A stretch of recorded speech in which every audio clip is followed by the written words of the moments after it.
This is me, James, and this is 𝐿, the chief executive of 𝗙𝗧view AI, arguably the best known and most controversial facial recognition company in the world. So what I'm going to do is share my screen and give you a quick demo. So that's the screen grab we took from Zoom. 𝗙𝗧view is essentially a search engine for faces. It's mostly used in law enforcement, but this tech has many applications. Works like Google, but instead of putting in a string of words or text, the end user puts in a photo of a face, and it finds publicly available information online that could be helpful in solving crimes. And it searches over 20 billion images from the public internet now.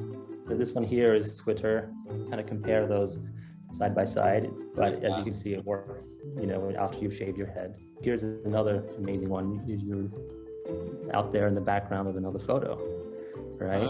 And that showcases the power of the technology. Oh my goodness! See that one? That one's amazing. That is extraordinary that it's picked me out of a crowd like that. I mean, that is incredibly powerful. I didn't quite realize how powerful this was. Wow. Which is pretty phenomenal when you think about this is searching over 20 billion images. If you're watching this, your face is probably in this system as well. That's where things get controversial.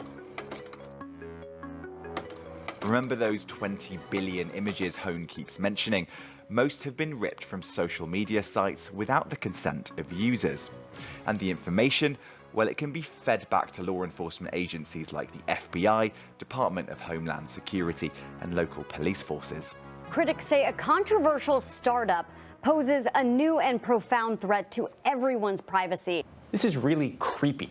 And the big companies who have the data already haven't wanted to do it. This is a fundamental issue of privacy, of personal data, and of freedom. 𝗙𝗧view forces us to ask a question about how we want our data to be used and whether or not it should be possible for companies to scrape all this information we're putting online to create a product.